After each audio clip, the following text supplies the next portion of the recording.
वालेकुम एवरीवन, मैं हूं आपकी होस्ट मुआफ़िया मलिक। हमारे साथ जो गेस्ट मौजूद हैं मैं आपसे तारुफ करवाती चलूं।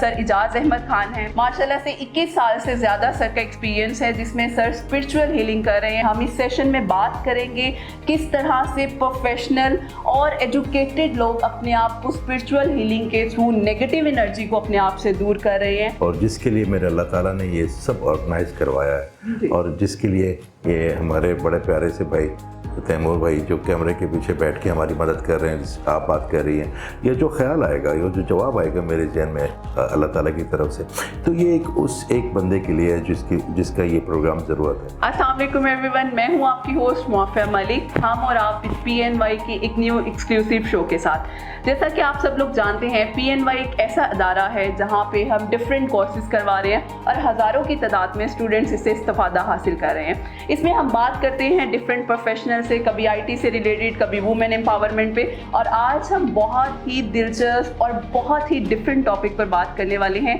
जिसमें हम बात करेंगे स्पिरिचुअल हीलिंग के बारे में। स्पिरिचुअल हीलिंग क्या है, किस तरह से हमारी शख्सियत पे इफ़ेक्ट करती है और कैसे हमें नेगेटिव एनर्जी से दूर करके मुस्बत एनर्जी की तरफ लेकर जाती है। हमारे साथ जो गेस्ट मौजूद हैं मैं आपसे तारुफ करवाती चलूँ। सर इजाज़ अहमद खान हैं। अस्सलाम वालेकुम सर, कैसे हैं आप? बिल्कुल ठीक ठाक। थोड़ा सा इंट्रोडक्शन करवा दूं सर का, बाकी सर खुद भी करवाएंगे हमारे साथ। माशाल्लाह से 21 साल से ज़्यादा सर का एक्सपीरियंस है, जिसमें सर स्पिरिचुअल हीलिंग कर रहे हैं और बहुत से लोग इनसे हील भी होते हैं। हम इस सेशन में बात करेंगे किस तरह से प्रोफेशनल और एजुकेटेड लोग अपने आप को स्पिरिचुअल हीलिंग के थ्रू नेगेटिव एनर्जी को अपने आप से दूर कर रहे हैं। उसके साथ साथ हम बात करेंगे कि स्पिरिचुअल हीलिंग का ड्यूरेशन क्या है और किस तरह से ये हमारे अंदर पॉजिटिव एनर्जी को इंजेक्ट करती है। और लास्ट सेगमेंट में हम बात करेंगे ऑटिज्म के हवाले से भी। तो सबसे पहले thank you so much sir. बहुत शुक्रिया आपका भी और PNY की टीम का भी, कि अगर इनकी तवज्जुह से वो कोई एक इंसान जो सीरियसली इस प्रोग्राम को देख रहा है और जिसके लिए मेरे अल्लाह ताला ने ये सब ऑर्गेनाइज करवाया है, और जिसके लिए ये हमारे बड़े प्यारे से भाई तैमूर भाई जो कैमरे के पीछे बैठ के हमारी मदद कर रहे हैं, आप बात कर रही हैं, ये जो ख्याल आएगा, ये जो जवाब आएगा मेरे जहन में अल्लाह ताला की तरफ से, तो ये एक बंदे के लिए है जिसका ये प्रोग्राम ज़रूरत है। तो बहुत शुक्रिया आपका। Thank you sir. सबसे पहले तो मुझे ये बताएं, हमारे यहाँ स्टिग्मा है पीर फ़कीर का। बहुत से अनएजुकेटेड लोग और समटाइम्स एजुकेटेड लोग भी पीरों फ़कीरों के पास जा रहे होते हैं कि वो अपने आप को किसी तरह से स्ट्रॉन्ग बना सके, दूसरों से आगे बढ़ सकें। लेकिन मैंने आपके जितने भी इंटरव्यूज़ या जितने भी लोग देखे हैं हील होते हुए, वो एजुकेटेड बैकग्राउंड से हैं। कुछ डॉक्टर्स हैं, कुछ डिफरेंट प्रोफेशनल्स हैं जो अपने आप को स्पिरिचुअल हीलिंग की तरफ लेकर जा रहे हैं। तो इसके पीछे क्या रुझान है, क्या कॉन्सेप्ट है? देखिए, पीरों के पास जाने का, एक तो ये लफ्ज़ जो है ना, ये जो पीरी फ़कीरी है या शेर व शायरी है, इस तरह के लफ्ज़ जो है ना, ये बड़ा मुझे कंफ्यूज कर देते हैं। पीरी फ़कीरी, शेर व शायरी, ये लोग कहते हैं ना, आप शेर व शायरी करते हैं, शेर होते हैं, पीर साहब होते हैं। उस्ताद बहुत ज़रूरी है, माफिया बहुत ज़्यादा ज़रूरी है।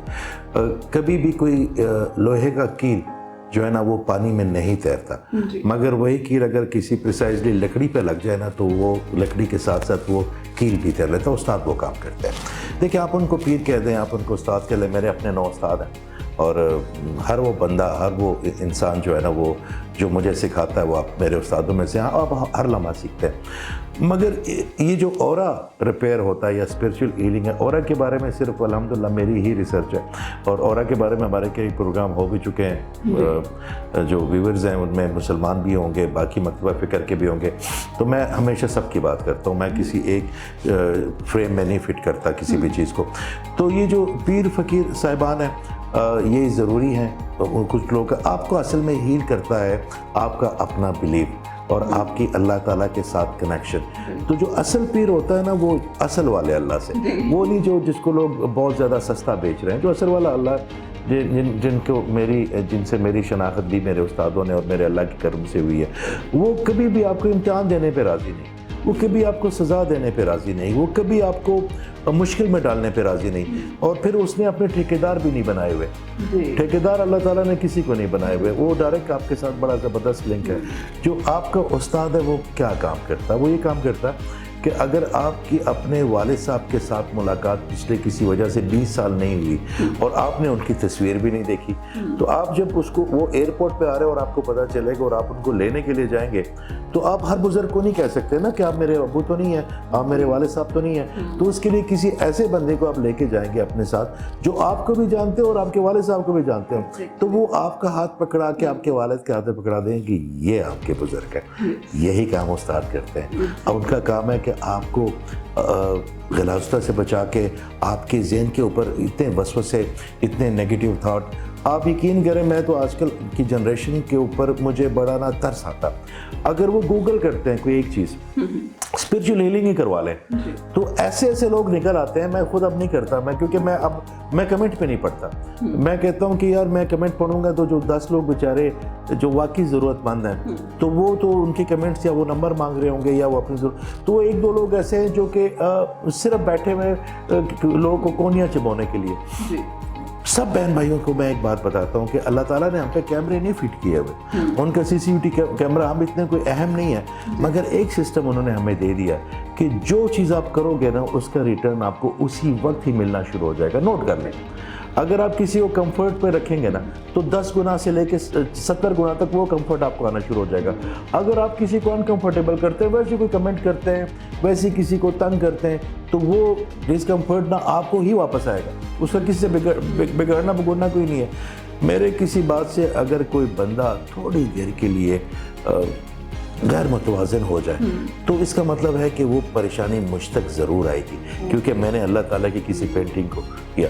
तो पीर साहबान हो जाए, उस्ताद हो जाए, हीलर हो जाए, क्यों आप कह रहे हैं कि एक ख़ास तबका है कि जो मेरे साथ जुड़ा, उसका जवाब देता हूँ। देखिए, अल्लाह ताला जो है ना, वो होमो सेपियंस के बाद उसने हमेशा इंसानी जो अकल है उसको बड़ी हमेशा से देता था, उसको बड़ी वसअत भी दी और आहिस्ता आहिस्ता पर्त खुलते जा रहे आपके अकल के। जो बंदा, बात पहले हो रही थी कि जो बंदा मज़हब को नहीं मानता, दीन को नहीं मानता, साइंस को तो मानेगा। तो अल्लाह ताला का जो भी सिलसिला है, आप उसके आदात से देख लें, आप उसको उसके एक्शन से देख लें, अल्लाह ताला के किसी एक्ट को ना आप अनजस्टिफाई नहीं कर सकते। देखिए, मैं एक बात करता होता हूँ, हमारे उस्ताद भी कहते होते हैं कि इंसान अगर 1000 गलतियाँ भी करे ना तो इंसान ही रहता है, मगर नौज़ुबिल्लाह अगर अल्लाह एक गलती करे तो अल्लाह नहीं रहेगा, वो अल्लाह है और वो गलती करता भी नहीं, वो क्यों करेगा। तो ऐसा कोई भी इल्म जिसको कोई बंदा जस्टिफाई नहीं कर सकता, किसी अच्छे ब्रेन को, ब्लॉक माइंडेड को नहीं, ये नहीं कि मैं आपको कहूँ कि ये वज़ाइफ पढ़े 10,000 और आप मुझे कहेंगे क्यों। आपके पास वो क्यों का सवाल ज़रूर होना चाहिए अपने उस्तादों को। ताज़ीम भी ज़रूरी है, अदब बहुत ज़्यादा ज़रूरी है, मोहब्बत उससे भी ज़्यादा ज़रूरी है, मगर सवाल करने का हौसला भी ज़रूरी है। क्योंकि अगर आप किसी टीचर से सवाल नहीं करेंगे तो आपकी जहन जो है ना, वो उस बात को पूरी तरह, आपका जहन तो वसवसे भी क्रिएट करता है ना, तो उसको आप नहीं लेते।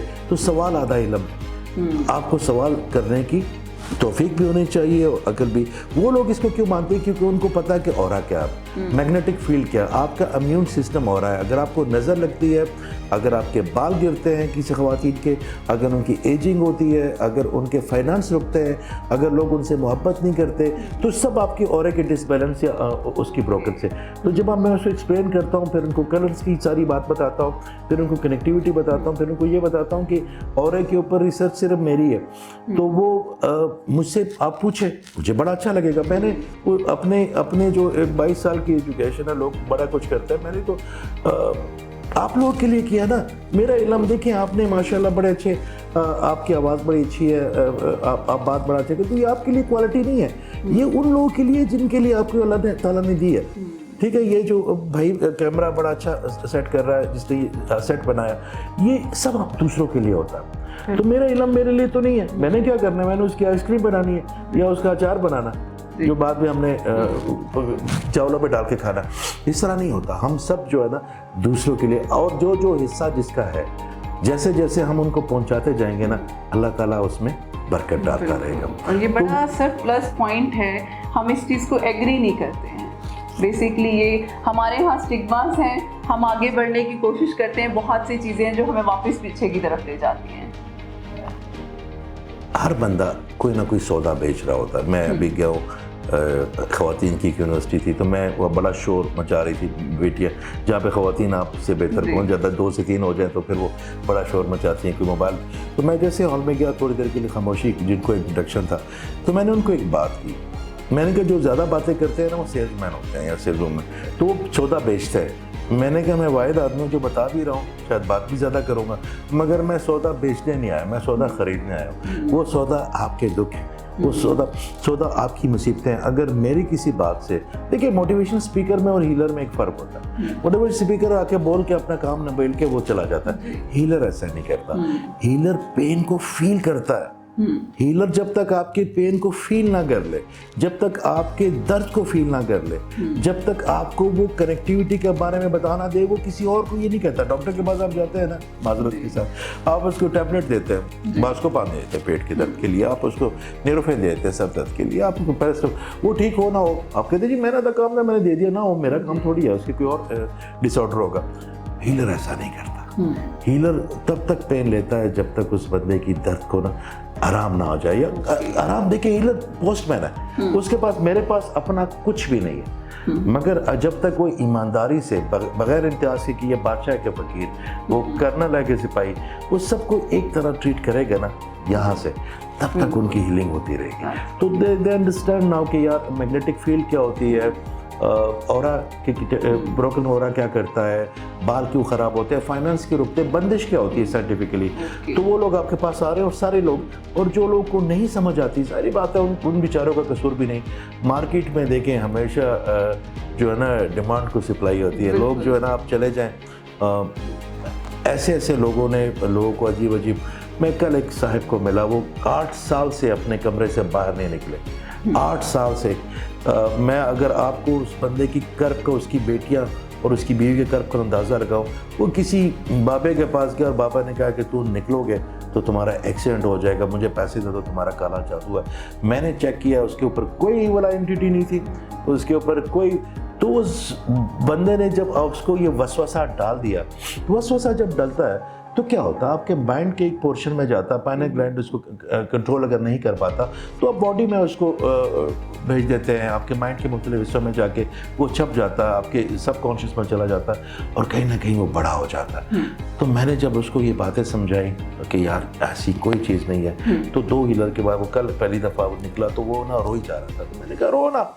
तो उस बंदे ने जो एक अपने थोड़ी सी चीज़ उसके लिए शैतान की मदद की उसने बेसिकली, तो वो जो 4 बच्चियां जो कि पार्क नहीं जा सकती, वो तो औरत जो अपने हस्बैंड को दरवाजे से बाहर नहीं कि जाके लोग घर काम करके आती है, और वो कमरे में बैठा हुआ, तो कहीं ना कहीं तो उस बंदे को उसका अल्लाह ताला उसको माफ़ करे, वो माफ़ करने वाला, वो ज़रूर माफ़ करेगा, उससे भी गलती शायद अनजाने में होगी हो, मगर उसके एक जुमले ने उस बंदे की ज़िंदगी तबाह कर। तो लोग मार्केट में ऐसे लोग हैं, क्या करेंगे आप?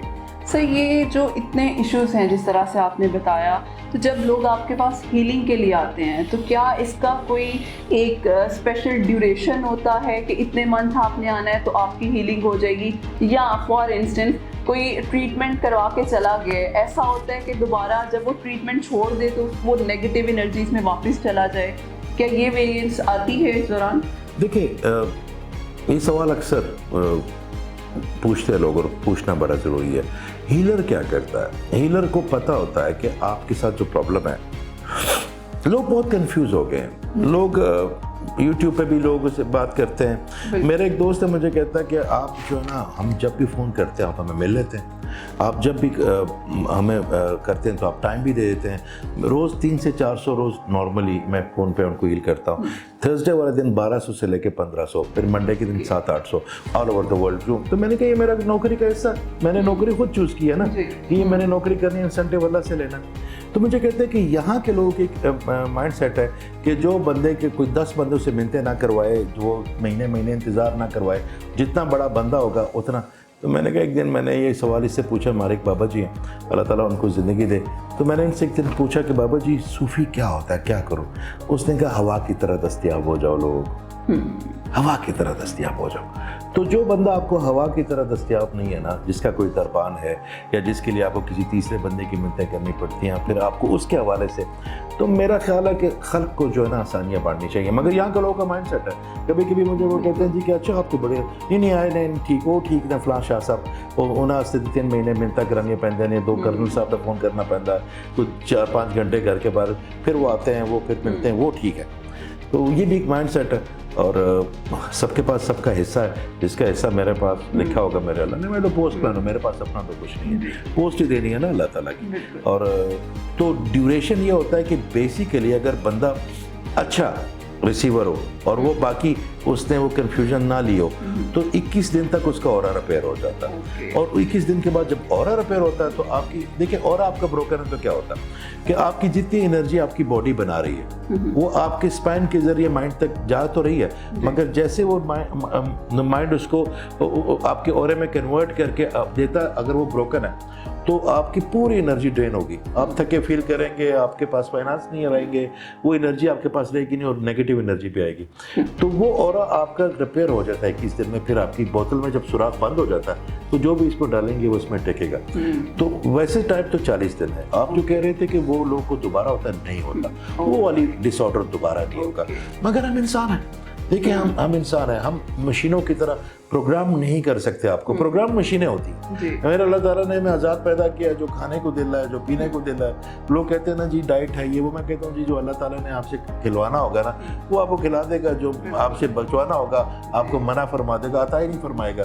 तो अल्लाह ताला की नेमतें, वो परेशानियाँ तो आएंगी मगर हमें फिर हौसला मिल जाता है। एक दफ़ा कोई बंदा हील हो जाता है तो दोबारा उस डिसऑर्डर में नहीं जाता। Okay, that's great sir. Last segment जो हमारा है वो है ऑटिज्म के हवाले से।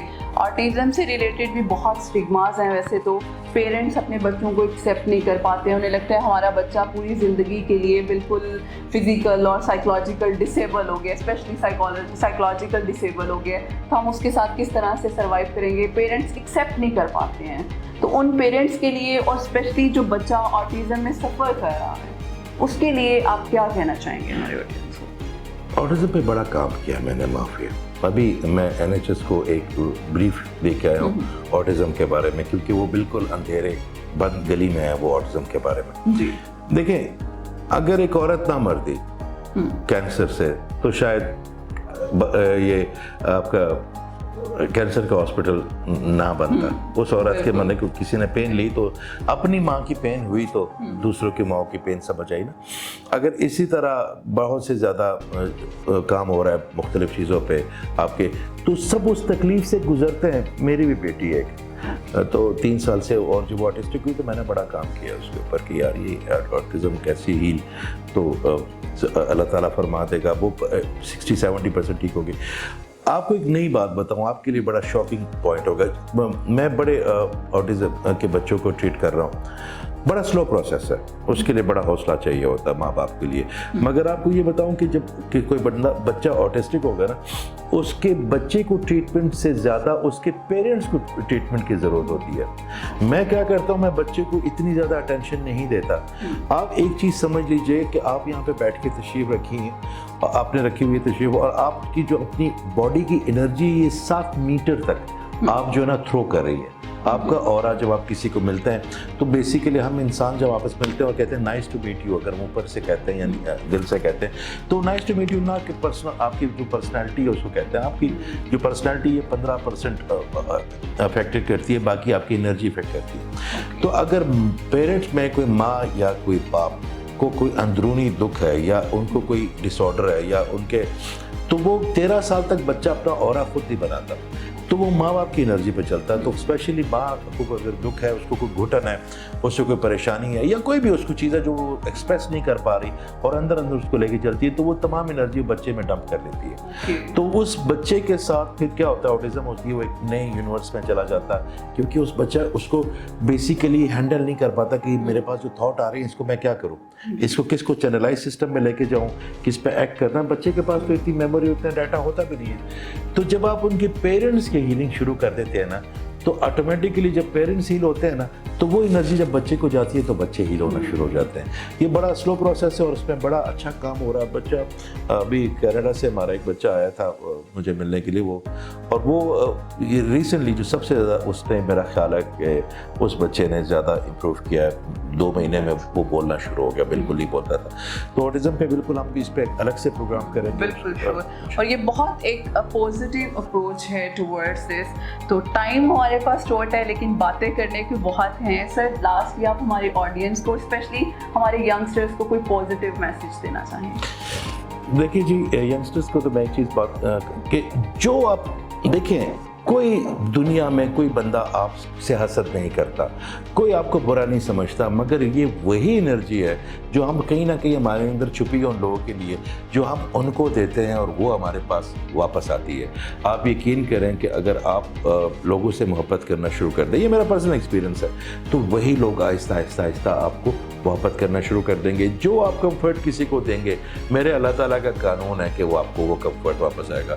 तो हम अनकंफर्ट क्यों करेंगे? वो हमने लोगों में अपनी कोनियाँ क्यों चुभोनी है? आप अच्छे इंसान अगर बनना चाहते हैं, अच्छे स्टूडेंट बनना चाहते हैं, अच्छे बिजनेसमैन बनना चाहते हैं, अच्छे बाप बनना चाहते हैं, या कोई मेरी बहनें या जो अच्छी माएँ बनना चाहती हैं, सबसे पहले इस पे काम करें कि आप माफ़ करना सीखें। अगर आप माफ़ करना सीखेंगे तो आपके अंदर आसानियाँ पैदा होंगी। और ये जो हमारे आसपास लोग बैठे हुए हैं, ये भी कोई एलियन नहीं है जो आपसे नफरत करते हैं। सबसे ज़्यादा जो जेलसी फैक्टर एक दूसरे को तंग करता है, आप जब उनके लिए आसानियाँ पैदा करेंगे तो वही आसानियाँ अल्लाह आपके लिए। Thank you so much sir, and thank you so much. इस सेशन से बहुत कुछ सीखने को मिला है, मुझे तो बहुत कुछ सीखने को मिला है। मैं उम्मीद करती हूँ हमारे ऑडियंस को भी बहुत अच्छे पॉइंट्स इसमें से मिलेंगे।